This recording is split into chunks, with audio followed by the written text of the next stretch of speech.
Welcome back to the continuing adventures of the monad. We ended the last presentation just as the causal body disintegrated on the monad's transition into unity consciousness 46. This is known as the Great Renunciation in Gnostic circles. What had, up until this time, been a consciousness that had gathered experiences and squirreled them away in an envelope provided by a solar diva. The monad is now able to merge its self-identity with all other monads, firstly in its initiation group of up to 8 other monads, and later with larger and larger groups of monads. One major advancement in a monad's evolution is the ability to creatively focus an image of itself in the lower planes of matter. No longer is it necessary to spend 9 months cooped up in a womb. This new creative ability happens when the monad transitions to becoming a 45 self, the level of the master. It is then able to use its will to organize matter. To finish the theme started in the last presentation of the construction of the Antahkarana, the disciple is required to perform a number of tasks. The disciple has to evolve and develop its ability to understand, analyze, formulate, and distinguish what is around it. It does this by becoming conscious of the following situations: the processes of understanding and how it combines with force, its status on the path or recognition of what resources it has at its disposal, especially the energies available. It must also start the fusion or integration of the consciousness, the creative, and the life threads. This all synthesizes into creative activity in the 3 worlds of the first triad. Through this creative action, a focal point is created, which leads to the building of its creation, the Antahkarana. This creation takes place when the monad, present in the second triad, cooperates with the first triad. The soul and the persona come into union. This makes up 3 points of divine energy that are symbolized as follows. In this simple diagram, you have the route the disciple follows when it walks the path. This is clarified further in this diagram. It is known as the 9 initiations. It is the transmutation of 9 forces into divine energies. I will present these diagrams in the script I post on my website, adventuresofthemonad.com.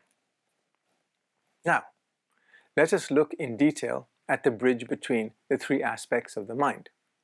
The aspirant has, through many incarnations, finally reached a point where it can assess approximately where it has reached in its evolutionary journey. Where does the aspirant go from here? Towards accepted discipleship. After some serious scrutiny during a probationary period, the disciple focuses towards its soul, becoming more creative on the physical plane with its thoughts and actions. The odd intuitive experience may occur from time to time. These experiences serve to anchor the first strands of the Antahkarana in the body. One can think of this communication between the persona and the soul as the persona sounding a note that is heard by the solar diva. Slowly a song will ensue that will reach a harmony that attracts the attention of the monads on the second triad in worlds 46 and world 45. This leads to greater magnetic forces being exerted on the persona. This whole process is triggered at the first point of soul contact. The energies flowing from the second triad initially enter the persona via the Suttaratma, as this is the most active channel. From there, the energies move into the head. This is why all development starts with the purification of and the use of heart energies. The heart resonates with the nature of the soul, conditioned by the monad, and is based in reality. What is known as the doctrine of the I governs mystical experiences and is based on the dual relationship between the persona and the soul. This is a spiritual relationship, but is anchored in the dualism of polar opposites. The heart is centered in unity. After many lifetimes, the aspirant arrives at a point where the three threads of life, consciousness, and of creativity begin to focus within its mental body. It now takes a stand, knowing that there is a pathway towards the soul and the spirit beyond. In the diagrams that display our current stage of evolution, you see dotted lines between the mental and the causal body. This is supposed to represent a gap, but it is not really a gap because strands of the Sutratma bridge the gap. They have to, or the life thread would not be attached and operational, and you would be dead. So, there is always in existence a tenuous relationship between the monad, the soul, and the persona. However, the consciousness thread only extends from the soul to the persona's envelope. This is a causal-to-causal connection, as the persona is part of the higher causal body that happens to be on active duty. This connection, however, is deemed to be involutionary. This is a convoluted way of saying that energy is flowing down, not up the phone line. The persona is not able to phone home, yet. This lack of bandwidth is the crux of the monad's development through the human kingdom. The persona has to become aware of its soul and transmute its consciousness into that of the soul, whilst still preserving the consciousness of the personality. As this fusion of soul and persona strengthens, the creative thread becomes more active, fusing with the life and consciousness threads, to steadily build out the bridge until eventually the persona and the spirit are united via the soul.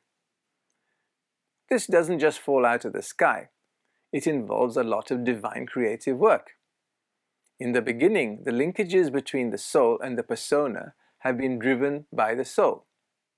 During discipleship, the persona becomes consciously active, and as a partnership, the construction of the Antahkarana begins. The three strands are woven into one until the concrete and abstract minds are united. So, where have we got to so far? The three strands of the Antahkarana are woven together as a matter of course, and the aspirant travels further along the path. It must now stand, holding the mind steady in the light.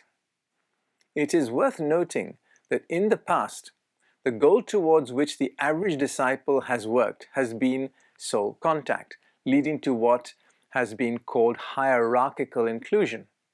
The goal in this case has been to seek inclusion into the master's ashram, thus leading to greater opportunities to serve in the world. Along the way, certain initiations are taken. The goal of more advanced disciples is not primarily focused on soul contact anymore, as it has already been attained in some measure. Their focus is now on building a bridge from the first to the third triad, from the persona to the monad located on the spiritual triad. The final objective is monadic realization.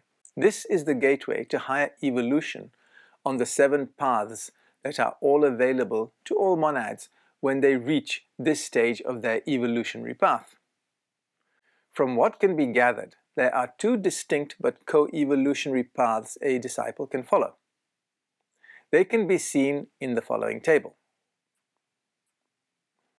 In one column, you have desire and aspiration.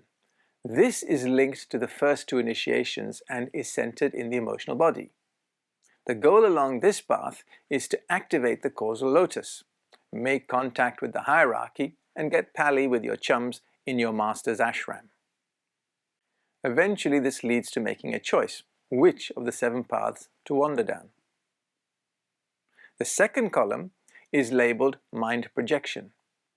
This happens when the disciple takes the 3rd and the 4th initiations.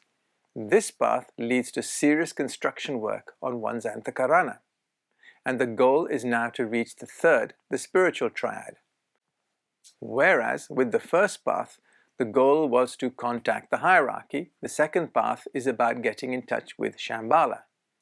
This is referred to as the council chamber. Again, this leads to a decision tree that the monad must make as it ends its sojourn through the cosmic physical kingdom. In the next presentation, we will discuss the significance of these 2 paths further. Thank you.